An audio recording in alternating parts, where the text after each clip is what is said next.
আসসালামু আলাইকুম এভরিওয়ান, আপনারা সবাই কেমন আছেন? আজকে নিয়ে আসছে আমার আম্মু আতিক্কা পিঠা বানাচ্ছে, মানে বরকের পাতা নিয়ে। তো বরক বিছাই বিছাই এদিকে বাদ ইয়াগুলো দিচ্ছে, ওখানে নারকেল দিছে আতিক্কার পিঠার মধ্যে।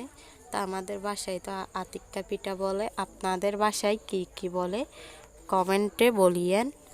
তো এদিকে আমার আম্মু পিঠাগুলো খুব সুন্দর করে বানাচ্ছে। তা আমার থেকে তো ভালো লাগতেছে, এর জন্য একটু বিড়বি করলাম। বিড়বি করার পর এদিকে প্রায় বানানো শেষ, হালকা একটু আছে ডালার মধ্যে, তাই আমি একটু বিড়বি করলাম। এদিকে আম্মু তো বড় একটা ডেকসি নিয়ে বসাই দিচ্ছে ছোলার উপরে, নিচে পানি দিছে, উপরে পিঠাগুলো দিচ্ছে, মানে বাপের মধ্যে হয়ে যাবে। বাপ যদি উপরে পড়ে পিঠাগুলো একদম সিদ্ধ হয়ে যাবে। তো এরকম করে আমাদের বাসায় পিঠা বানায়। তো আপনাদের বাসায় কি এরকম আতিক্কা পিঠা বানায় কমেন্টে বলিয়েন। আর আমাদের কক্সবাজার ডিস্ট্রিক্টে তো আতিক্কা পিঠা সবাই পছন্দ করে, সবাই খায়।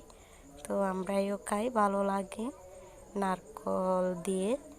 তারপর পিঠাগুলো ভিজে রাখে, চৌলগুলো ভিজার পর, মানে বিনি চৌল, মানে মিষ্টি চৌল বলা আর কি, বিনি চৌলকে।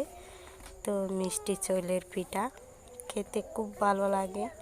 এদিকে এদিকে তো প্রায় হয়ে যাচ্ছে পিঠাগুলো খুব সুন্দর করে। তো আমার থেকে সুন্দর লাগতেছে, তাই একটু বিড়িবি করলাম।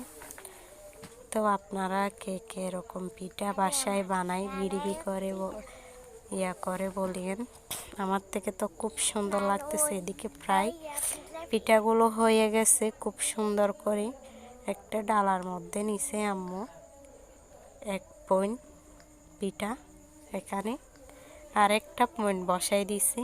ওই আগে বিড়িবি করছি যেগুলো পিঠাগুলো আমি খেয়ে দেখতেছি কি সুন্দর লাগতেছে।